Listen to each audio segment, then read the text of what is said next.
Bonjour à toutes et bonjour à tous, Valentin Franc pour vous présenter ce point de marché du jeudi 9 novembre 2017, excusez-moi. Alors bonjour à vous Bruno, j'espère que vous allez bien, Luc que je salue également, François, Raymond, voilà. Bonjour à toutes et à tous, Bruno qui nous dit un petit mot sur le cas de yen, si les indices baissent, le yen sera acheté, ça remettrait en cause le scénario aussi. Alors on va voir ça ensemble. Oui, si les indices baissent en général, c'est parce qu'il y a de la version pour risque, donc le gold et le yen ont plus de chances de progresser. Maintenant, c'est pas une corrélation totalement négative qui existe entre les deux. C'est pas parce que les indices vont baisser en intraday que le yen va augmenter en intraday. Maintenant, oui, il y a une relation. Il y a une relation, le lien c'est le climat du marché, l'appétit ou l'aversion. Donc voilà. Mais est-ce que ça remettra en cause notre scénario aussi sur le CAD yen? Non, je ne pense pas. Après, ça dépend de votre horizon de temps. Moi, l'horizon temps du CAD yen et CAD CHF, je le répète, c'est du moyen terme. Donc voilà, pas d'inquiétude là-dessus. Le yen, c'est une devise qui est plutôt à shorter. Le CAD, au vu de la tendance du pétrole, des perspectives et la politique monétaire de la Banque du Canada, rien ne remet en cause ce scénario haussier, selon moi. Voilà. Alors, bonjour à vous Frédéric, bonjour, alors Frédéric Ball, Frédéric Serna, voilà. Bonjour à toutes et à tous. On commence tout de suite par l'avertissement les gars sur risque. Alors, le trading avec effet levier amplifie toujours les gains et les pertes. Un compte risque limité présente un risque de perte du capital investi. L'investissement sur compte présente un risque de perte en capital. IG fournit, excusez-moi, un service d'exécution d'ordre. La présentation est à titre indicatif et ne saurait être considérée comme un conseil ou une recommandation. Résumé des séances américaines et asiatiques. Alors on a eu une séance américaine plutôt mitigée hier, ce qui fait pression pour le moment sur le marché et sur Wall Street. C'est donc il y a une prise de bénéfice qui a été générée par les inquiétudes sur la réforme fiscale. Le marché commence à croire que la réforme fiscale, en tout cas c'est ce que nous entendons parler, comme quoi la réforme fiscale pour les entreprises serait appliquée non pas en 2018 mais en 2019. Voilà, donc il y a le sentiment qu'il va y avoir un report de cette réforme fiscale. Peut-être qu'elle va passer, mais la mise en application va être retardée. Et c'est cette nouvelle que le marché accueille timidement, qui n'accueille vraiment, en fait, pas vraiment.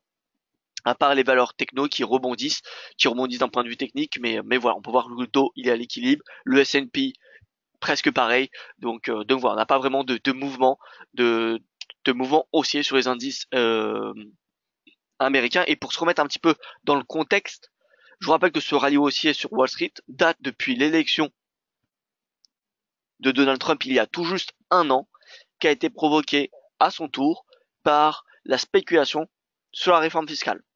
Donc voilà, ça fait un an que Donald Trump est élu, ça fait depuis le début de l'année qu'il est au pouvoir, la réforme fiscale n'est concrètement toujours pas votée, n'est toujours pas mise en place. Voilà. Donc il y a eu des moments de doute pendant depuis le début de l'année, il y a eu des moments où le marché perdait espoir sur cette mise en application et de cette réforme. Elle est de nouveau payée cette réforme depuis quelques semaines, 1 ou 2 mois, on va dire. Maintenant, voilà, il y a des nouvelles inquiétudes, c'est plutôt normal.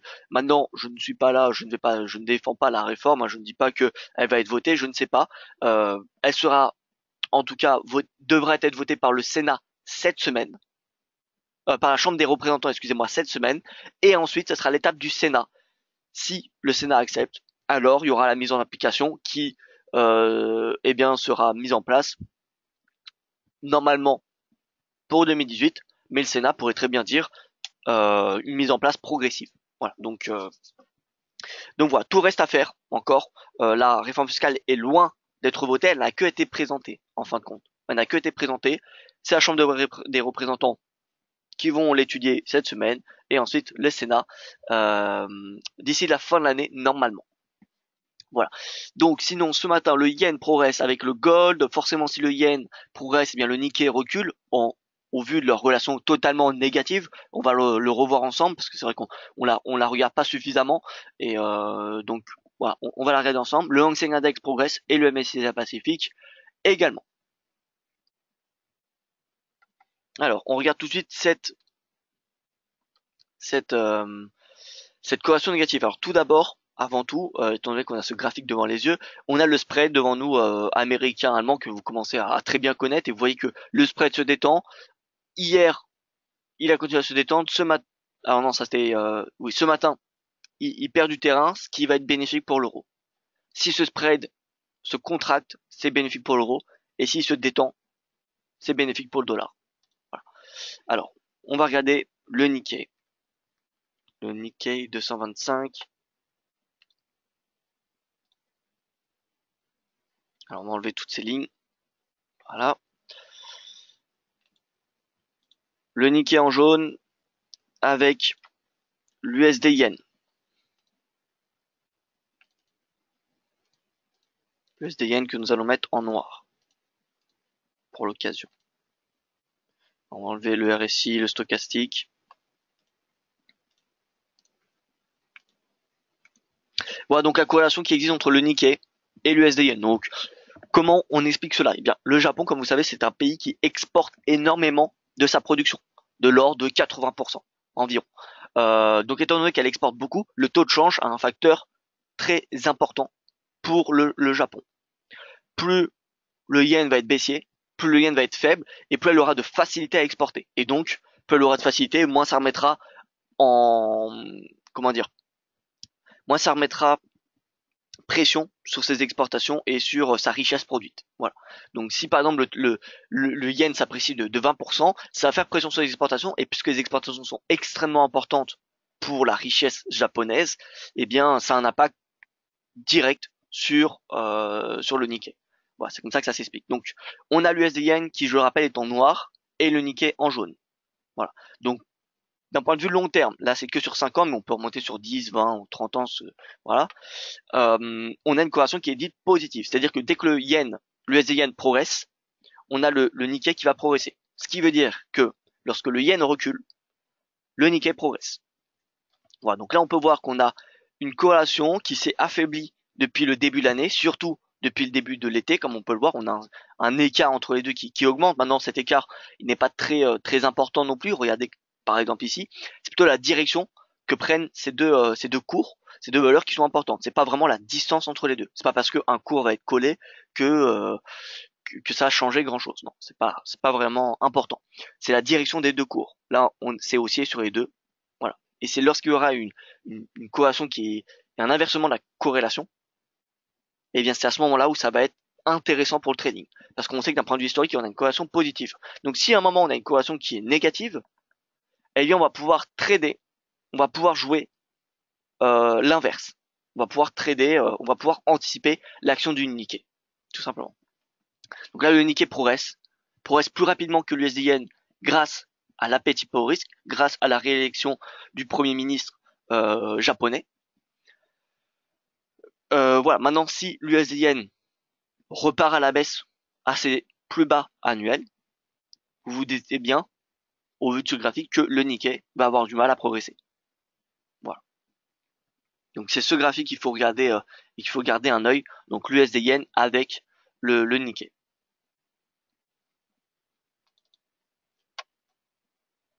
Alors on passe sur le FX.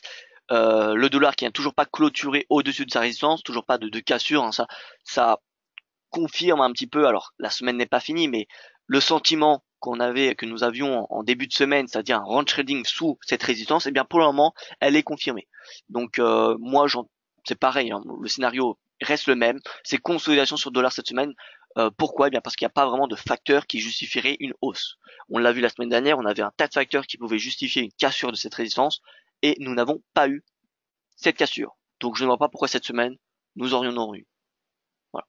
Donc pas de cassure cette semaine, le dollar en consolidation, à l'image du gold. Bien que le gold, vous voyez, teste ce pivot mensuel, il ne l'a toujours pas cassé. Et tant que le cours ne clôturera pas au-dessus de ce pivot, les stratégies haussières seront limitées.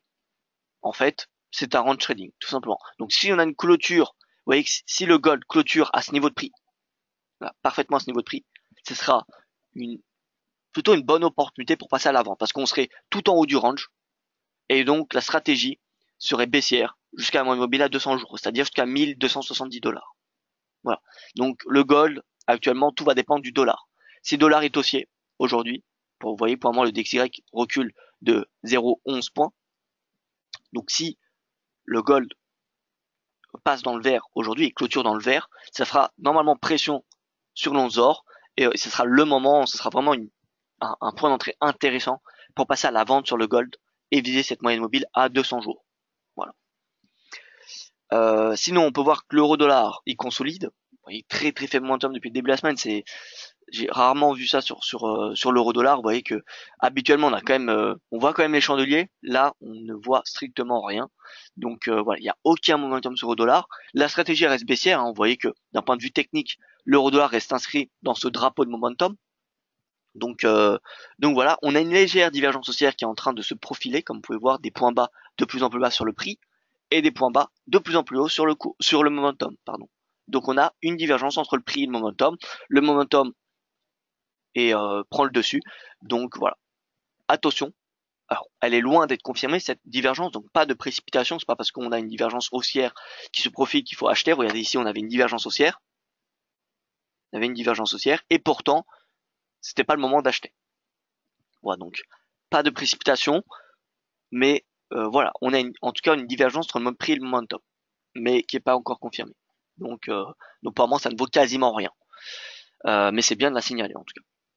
On va donc drapeau de momentum, la tendance elle reste concrètement baissière, et tant que le cours ne sort pas de ce drapeau de momentum, personnellement je resterai baissier.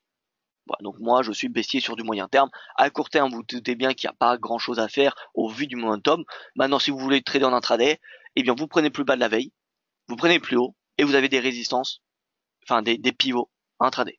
Sinon vous vous mettez en journalier, enfin vous mettez en 1 heure, en 30 minutes, voilà ce que vous voulez. Vous sortez les pivots, les points pivots.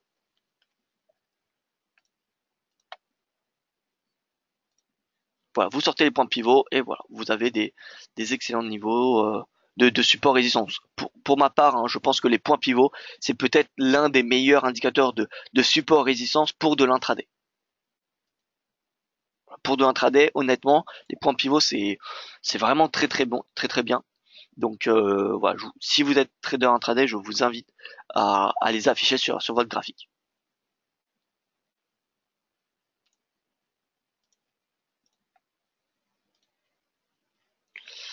Alors, on se met sur le GBP USD. GBP USD toujours en consolidation. De toute façon, là, on fait un rapide tour des paires majeures, mais il faut comprendre que les paires majeures sont en consolidation, étant donné que le dollar consolide.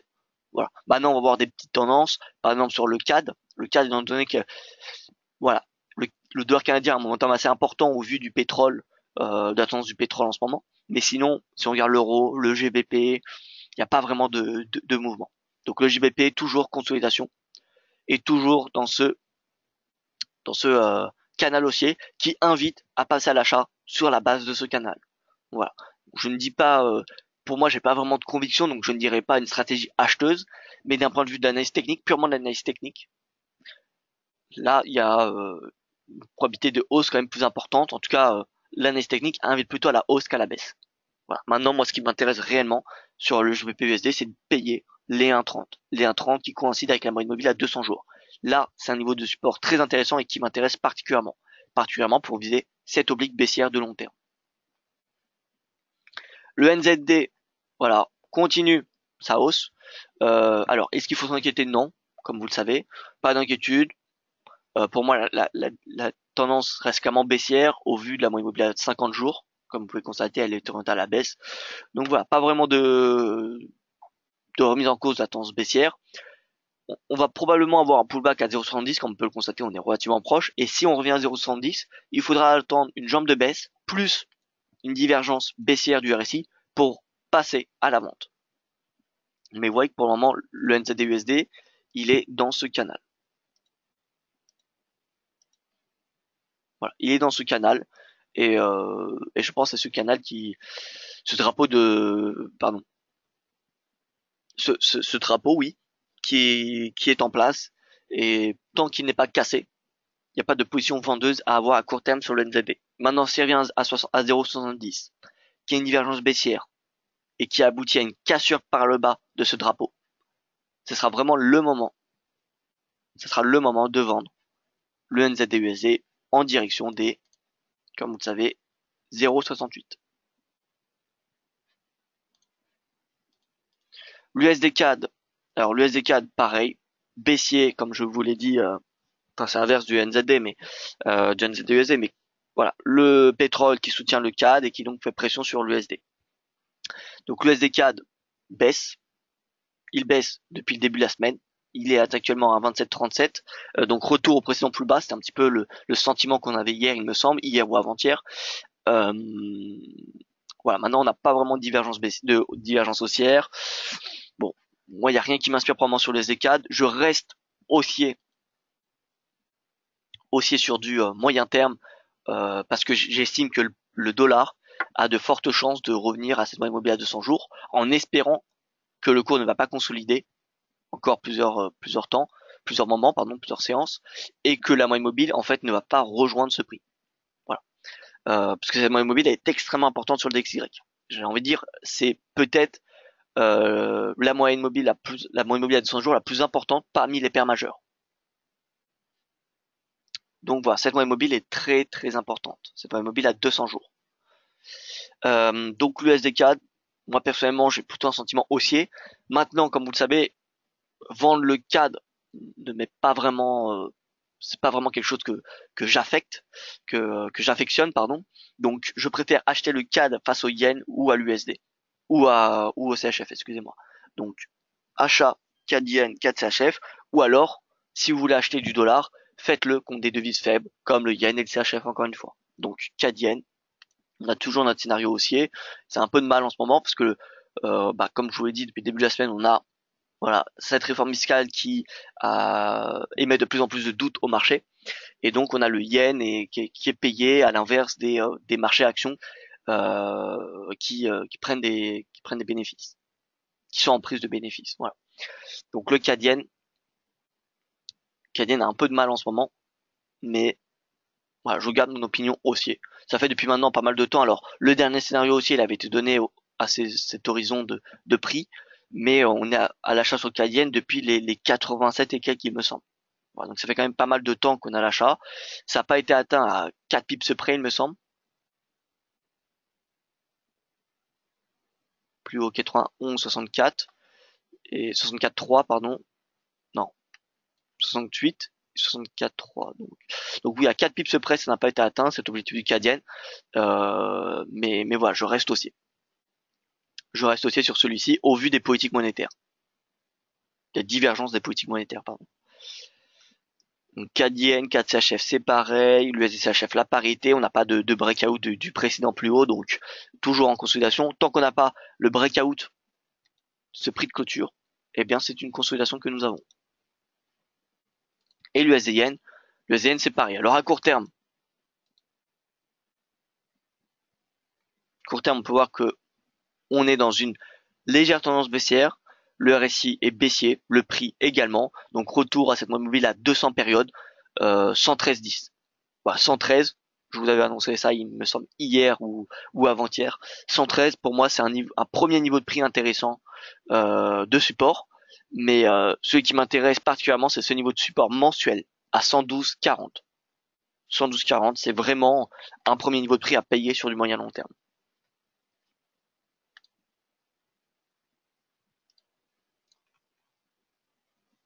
Alors pourquoi ces mouvements sur le Nikkei de la part de Luc? Alors le Nikkei, on a un mouvement haussier parce que, eh bien, le premier ministre japonais a été réélu il y a de cela 3 semaines, il me semble. Ce premier ministre incarne et coïncide, pardon, soutient la politique monétaire accommodante de la BOJ. Le premier ministre adopte une politique de relance et donc euh, c'est bénéfique, une politique de relance c'est bénéfique pour l'économie et c'est pour ça que le marché paye le Nikkei. Voilà. Et en plus de cela, il me semble qu'il avait un peu de retard sur Wall Street ou sur les indices européens. Alors regardons ça ensemble, j'ai pas regardé pour être honnête avec vous, donc je ne veux pas vous confirmer cela sans vérifier. Donc le Nikkei devant nous, depuis le début de l'année, on compare au S&P et on va le comparer à l'Eurostoxx 50.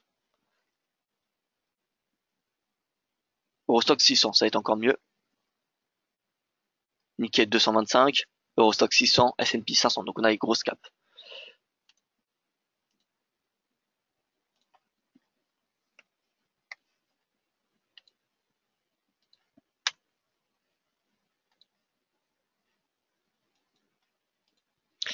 Alors, nous mettons le S&P en vert, l'Eurostock 600 en bleu et nous avons le Nikkei en jaune. Donc, on peut voir depuis le début de l'année, on avait clairement, bon, on a une belle droite linéaire du S&P au passage, mais sinon on avait globalement l'Eurostock 600 et le S&P 500 qui superformaient le Nikkei. Bon, après on a eu l'euro qui a fait pression sur l'Eurostock, c'est sur tous les marchés européens, mais on peut voir que le Nikkei sous-performait tout de même les indices de l'indice de la zone euro, enfin les marchés actions de la zone euro et les marchés actions de Wall Street. Voilà. Et donc depuis, on a un retour de cette super-performance. C'est toujours un rééquilibrage de toute façon des marchés, hein. Mais on a eu un rééquilibrage mois de septembre. En plus de l'appétit pour risque qui a été accentué par cette cette réélection du Premier ministre. Voilà. Et en plus, cette réélection s'inscrit dans le fait que, eh bien, c'est ce Premier ministre qui a demandé des, euh, des élections anticipées. Voilà. Donc ça donne encore plus de poids, de confiance au marché, parce que le Premier ministre, eh bien, n'était pas arrivé au bout de son mandat, mais avait demandé des élections anticipées. Donc c'est un petit peu plus, ça met un peu plus sous pression le marché, d'accord? Et étant donné qu'il a validé un petit peu, c'est un petit peu un challenge, hein, pour prouver que voilà, il est apte à gouverner, eh bien, au vu de sa réélection, eh bien, ça donne encore plus de poids à celle-ci. Voilà, et donc c'est pour ça que ça justifie également cette hausse. Donc on a un cocktail d'appétit pour le risque, on a un cocktail où l'USD Yen, on peut voir, a été haussier depuis le début du mois de septembre. Hein. Regardez l'USD Yen. USD Yen, le point bas, il a été fait le 8 septembre. Depuis le 8 septembre, c'est haussier. Donc on a le taux de change, nous avons l'appétit pour le risque et nous avons l'élection du Premier ministre. Donc voilà les raisons, Luc, qui expliquent cette super-performance peut-être trop agressive, hein, du Nikkei. Je ne défends pas cette performance de 20% en l'espace de quelques mois, hein, c'est extrêmement important. Mais, mais voilà, c'est ces raisons-là qui expliquent cette hausse.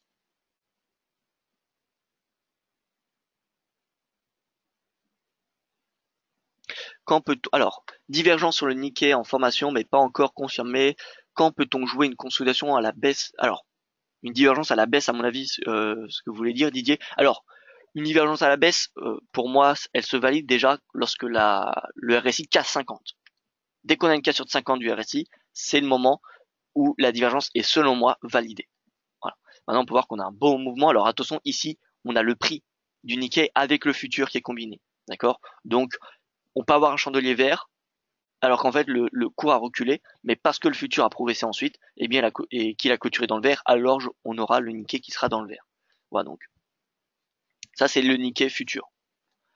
Mais bref, oui, on a une divergence. Regardez le point haut du RSI qui est à 84 pardon, 84,47 et ici 81,42. Donc on a une divergence baissière qui est en train très bien, c'est très bien vu, hein. Je ne l'avais pas remarqué, je n'avais pas fait attention pour être honnête avec vous. Donc voilà, on a une divergence baissière. Tac.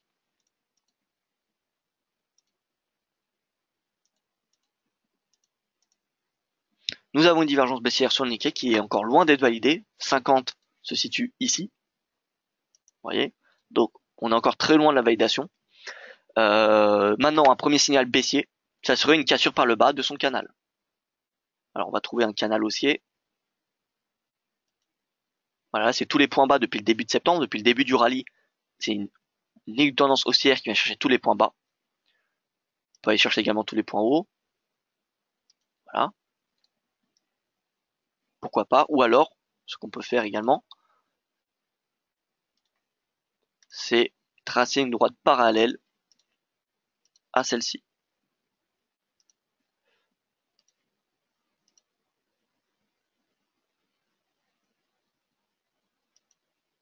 On va tracer une droite parallèle.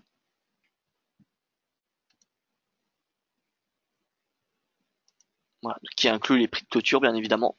Et là, on peut voir qu'on est en haut. Donc, tant qu'on reste dans ce canal haussier, j'ai envie de dire, la tendance, elle reste haussière. Voilà. Et en H4, c'est peut-être un petit peu mieux.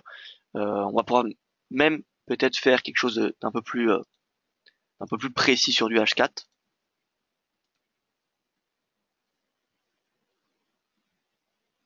Voilà. Donc là, en fait, c'est cette oblique haussière qui sert de support qu'il faut surveiller. Si on a une cassure à la baisse, alors ce sera le moment de s'intéresser à la vente sur le Nikkei, tout simplement. Voilà. Et en plus de cela, si on a une divergence baissière, même en H4, qui est validée sous les 23 000, ça sera un point en plus pour des positions vendeuses.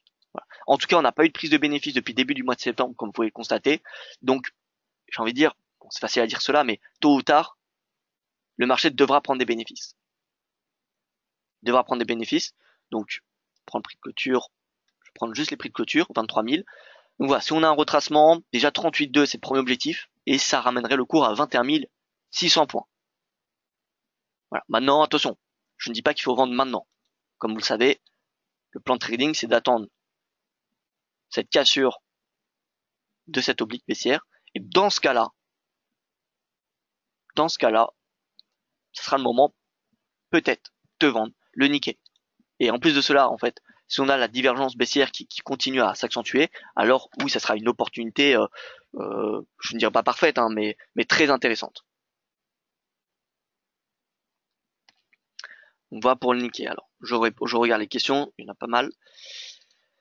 Alors, cela coupe. Alors, je vais essayer de voir cela.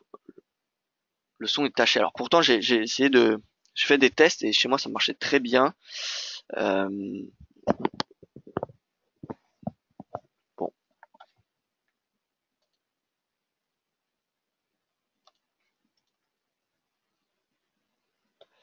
L'euro-dollar, donc Glaive. L'euro-dollar et l'euro-yen de la part de Brigitte. Alors, l'euro-dollar, comme je l'ai dit, hein, Glaive, tant que le cours reste dans ce drapeau, eh bien, la tendance, elle est à court terme baissière. Elle est à court terme baissière. Premier objectif 1,15 et ensuite la moyenne mobile à 200 jours. Voilà. Donc, voilà. Et tant qu'on n'a pas de cassure à la hausse de ce drapeau, la stratégie reste baissière. Il n'y a pas d'inquiétude à réellement avoir. Même si pour le moment le RSI commence à avoir une petite divergence, elle est très loin d'être validée. Donc voilà. Personnellement, tant que le cours reste dans ce canal baissier, moi je ne porte pas réellement d'attention au rebond qu'il pourrait avoir jusqu'à bah, tant qu'il s'inscrit dans ce canal et tant qu'il ne sort pas au-dessus. Voilà. L'euro-yen, alors, l'euro-yen, eh bien, on a une sous-performance de l'euro en ce moment face au yen, comme vous le savez, étant donné que le yen est assez est payé en fait depuis le début de la semaine, hein, à l'image du marché action qui est vendu. Donc, l'euro-yen, on a des plus hauts à 134. Bon, la tendance à moyen terme, difficile de dire qu'elle est baissière, donc si vous vous positionnez à la vente, faites attention de ne pas vous positionner sur du long terme parce que a priori, voilà, la tendance est clairement haussière. D'un point de vue du RSI, on a une divergence baissière, un petit peu spéciale hein, parce que voilà, elle est en plein milieu du RSI et bon, elle n'est pas très très propre. On va se mettre en hebdomadaire pour voir un petit peu. Voilà, sur le graphique hebdomadaire, elle est un peu plus intéressante. Vous voyez que le RSI ici était à 71,11 et ici il est à 67,85. Donc on a des points hauts de plus en plus bas. Et ici on a des points hauts, prix de clôture pardon, de plus en plus haut. Prix de clôture 133,81. Prix de clôture 133,72. Alors bon, on va compter ça quand même une divergence, c'est pas une décimale qui va affecter cette divergence. Donc en clair, le prix, vous voyez, légèrement, très légèrement baissier, et le momentum par contre lui est clairement orienté à la baisse. Donc voilà, on a une légère divergence baissière, et je pense, comme vous pouvez le voir, que cette moyenne mobile à 200 semaines est assez intéressante également. Elle a servi de résistance pendant l'été.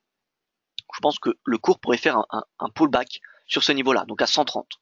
C'est possible que le cours revienne à 130. C'est un seuil psychologique.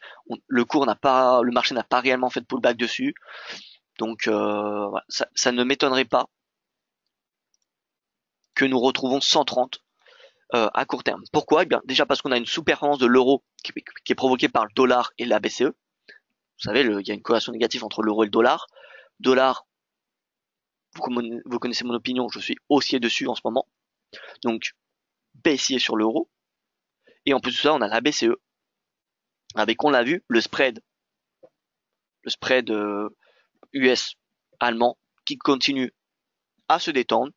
Et donc, encore une fois, au bénéfice de l'euro et au bénéfice du dollar et donc au détriment de l'euro. Voilà, donc 130 qui est ici. L'euro, je ne serais pas surpris qu'il revienne à 130. Et à ce moment-là, ce sera potentiellement intéressant de passer à l'achat si on a une divergence haussière, que ce soit sur du journalier ou du 4 heures. Apparemment, sur du journalier ou du 4 heures, nous n'avons pas de signaux depuis le RSI. Donc voilà, pas de stratégie haussière pour le moment. On passe sur les marchés actions rapidement. Le marché actions, c'est plutôt calme, hein, comme vous le savez. Hier, on a eu, j'ai envie de dire, quelques frayeurs. On a eu un beau repli, mais vous pouvez voir que le futur CAC reste inscrit dans son range. Donc, pas de cassure de celui-ci. Donc, moi, je reste neutre sur le CAC 40. Et comme vous connaissez mon opinion, voilà, c'est cette stratégie que je surveille là. Cassure à la baisse, pullback 38,2, c'est-à-dire jusqu'à 5330. Et ensuite, potentiellement, un retour à des nouveaux sommets, enfin au précédent sommet, et ensuite des nouveaux records annuels. Voilà. Tant qu'on est inscrit dans ce range, moi je reste neutre sur le CAC, sur le DAX, pareil le DAX, hein, ou sur l'Eurostoxx. Bon, l'Eurostoxx a un peu plus de mal en ce moment, mais voilà, le CAC DAX reste plutôt en forme entre guillemets, en tout cas il ne retrace pas réellement, donc voilà. Et donc pour le DAX, il le retrace, alors ce sera un petit peu moins, je pense, que le CAC, parce que le DAX, à l'inverse du CAC, a des dividendes réinvestis. Donc au lieu de 38,2, je pense que sur le CAC, on peut envisager un repli de 23,6. Bon, je n'ai pas l'habitude d'utiliser un 23,6, mais si on a une cassure par le bas, une cassure de ce support à 13 300 points, concrètement, si on a une cassure des 13 300 points, c'est retour à 13 140. Voilà tout simplement pour ce qui est du CAC, du DAX. Opinion intraday neutre. Voilà, au vu de ce qu'on a vu la slide, hein, Wall Street et séances asiatiques, neutre. Pas vraiment de facteurs qui viendraient justifier une hausse, pas vraiment de facteurs qui viendraient justifier une baisse. Ce qu'il faut garder en tête, c'est que on a potentiellement une nouvelle performance des indices de la zone euro qui vont de nouveau avoir lieu prochainement. Pourquoi? Eh bien parce que déjà, vous savez, Wall Street est quand même pas mal peut-être surévalué. En tout cas, d'un point de vue de l'analyse technique et de long terme, Wall Street est en haut de son canal haussier. Et pour le S&P, bon, on est en plein milieu, mais vous pouvez voir que le momentum est quand même très élevé. Le momentum est également élevé sur les indices de la zone euro, mais regardez en hebdomadaire sur le S&P, on est sous une résistance importante qui n'a pas été dépassée depuis des années. Alors que sur les indices de la zone euro, on va le voir, mais le RSI hebdomadaire n'est pas à ce niveau de prix. D'accord? Donc, cette valeur du RSI n'a pas été atteinte depuis les années 90, donc au niveau de 96. Donc, on est dans un momentum, un bull market assez important. Et je pense que là, pareil, hein, les capitaux pourraient s'ajuster, revenir en zone euro. Pourquoi? Eh bien parce que moi, en tout cas, j'ai une perspective baissière sur l'euro. Donc si vous savez que si l'euro baisse, ça va soutenir les indices de la zone euro. Voilà. Donc premier semestre, on avait l'appétit pour le risque qui faisait un petit peu l'ombre, j'ai envie de dire, à la force de l'euro. Mais on l'a vu très bien cet été, sans appétit pour le risque. Et en plus avec un euro fort, un euro qui continue à s'apprécier, et bien on avait des indices de la zone euro qui étaient baissiers. Voilà. Maintenant, moi ma perspective est plutôt baissière sur l'euro. Elle est plutôt baissière. Sur du long terme, vous voyez que nous avons une belle divergence baissière. Après avoir eu une belle divergence haussière, on a une belle divergence baissière. On est à 50. Donc, voilà. Moi, j'ai envie de dire que ma perspective de moyen terme, c'est-à-dire quelques semaines, quelques mois sur l'euro-dollar, elle est plutôt baissière. Donc, les indices de la zone euro, avec un peu d'appétit pour le risque, il suffit juste de l'appétit pour le risque pour qu'ils repartent à la hausse et qu'il y ait une super performance grâce à ce taux de change.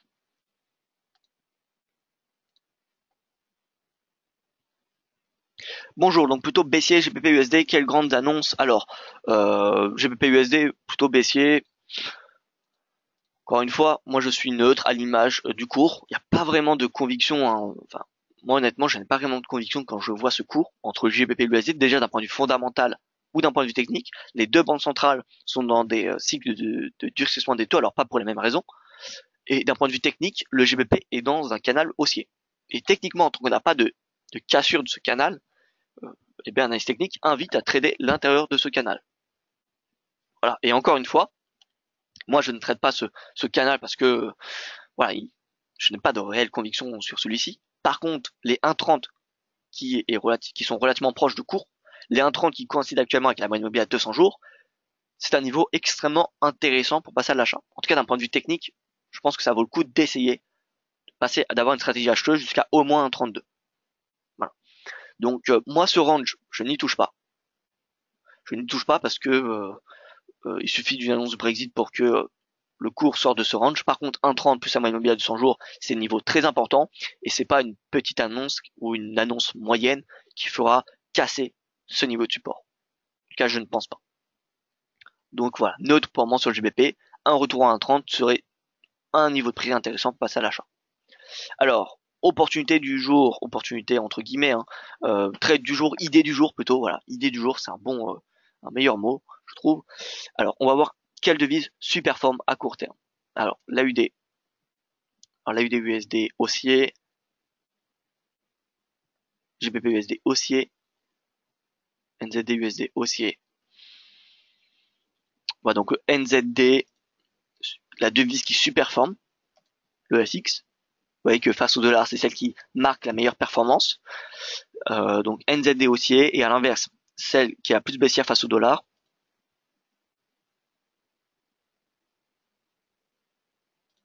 c'est le yen. Donc NZD, oh, mais NZD yen, euh,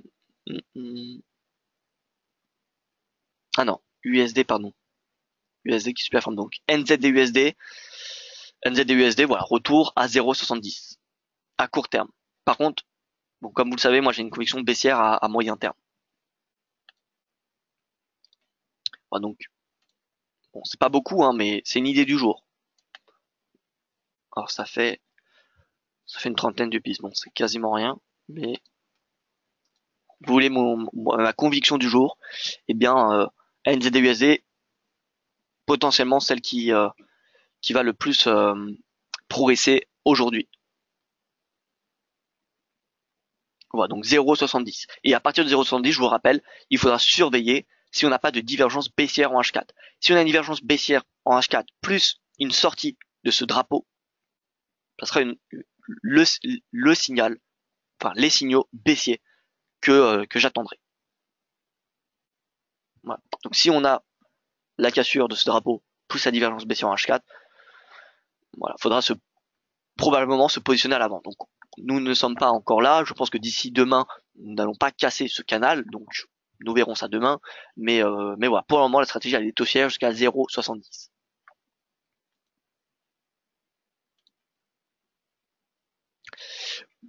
Alors, on passe rapidement aux matières premières et ensuite nous aurons fini avec ce point de marché. Donc matières premières, moi personnellement, plutôt sentiment baissier. Je pense que le marché a clairement voilà intégré au prix déjà la purge politique en Arabie Saoudite, la spéculation quant à une extension du jet de la production de l'OPEC. On a une hausse, je vous rappelle, de plus de 34% du baril de pétrole WTI depuis le début de l'été, ce qui est assez important quand même. On n'a pas eu de réelle prise de bénéfices depuis le début du mois d'octobre, donc je pense que le marché pourrait se replier. Et comme vous pouvez voir, chaque petite impulsion, vous voyez, là on a une impulsion, donc plus bas, plus haut, repli 50%. Plus bas, plus haut, repli 60%. Plus bas, plus haut. Bon, là c'est pas très lisible, on va supprimer les précédents. 60%. Donc, voilà, on aura un repli qui est quand même entre 50 et 60% environ, en tout cas d'un point de vue à court terme. Court terme, c'est comme cela que le marché réagit. Donc, impulsion de court terme, plus bas, plus haut. 50-60%, ça nous ramène à un niveau de prix autour des 53-68, voire 52-65. Voilà. Mais faut pas négliger non plus, faut pas se focaliser que sur Fibonacci. Il faut aussi prendre en compte que ici, nous avons les 55 dollars qui est un niveau psychologique très important. Déjà parce que c'est un chiffre rond, et en plus de ça, c'était le précédent plus haut annuel. D'accord? Donc 55, c'est pour moi le premier niveau de retracement. Je pense qu'on a fait le point haut. Je pense qu'on a fait le point haut. Donc voilà. Maintenant, d'un point de vue technique, il faut justifier une vente. Faut justifier, faut pas passer à la vente parce que voilà, on a juste un sentiment baissier. Donc une divergence baissière sous cette résistance serait intéressante. Une divergence baissière ou une jambe de baisse. On n'a pas eu cette jambe de baisse. Donc on regarde sur le RSI. Le RSI, il n'y a pas de réellement de divergence. Donc pour un moment, j'ai envie de dire que d'un point de vue technique, on n'a pas réellement de signal. Enfin, en tout cas, moi, je ne vois pas de signal baissier.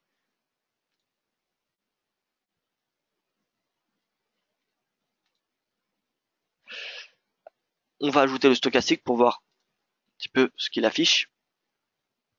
Avec le stochastique, c'est pareil, il n'y a pas réellement de divergence. Donc voilà, patience. Patience sur le pétrole, nous sommes en H4. Peut-être qu'une divergence va se former aujourd'hui ou peut-être demain. Voilà, donc patience. En tout cas, j'ai plutôt un sentiment baissier jusqu'à 55. Voilà, écoutez, moi je n'ai plus rien à ajouter. On a fait un petit point sur l'or au début du webinaire, donc ça sera tout pour ce point de marché. Merci à vous pour votre attention et rendez-vous donc demain pour le prochain point de marché. Excusez-moi. Je vous rappelle que je serai présent avec Yoav Nizar, Vincent Bois, Alexandre Baratet, bref, les analystes IG, Daily FX à la nuit du trading. Et forcément, c'est organisé par IG. Donc la nuit du trading qui aura lieu le jeudi 23 novembre à partir de 16h à Paris. Pour ceux qui peuvent participer, écoutez, ça sera un plaisir de vous retrouver, que ce soit les clients IG, que ce soit que ce soit vous, chers auditeurs et auditrices, n'importe qui peut participer à cette nuit du trading. Donc voilà, n'hésitez pas. Si vous pouvez venir passer, faire un petit bonjour, ce sera avec un grand plaisir. Et en plus de cela, il y aura des invités de marque. Nous aurons un directeur de recherche, voilà, responsable d'études Standard & Poor's, donc ce qui n'est pas rien non plus. Donc, en plus de se rencontrer, il y aura du contenu qui sera très pertinent et que nous n'avons pas forcément l'opportunité d'entendre tous les jours. Donc voilà, c'est totalement gratuit. Vous avez juste à réserver votre place, vous voyez.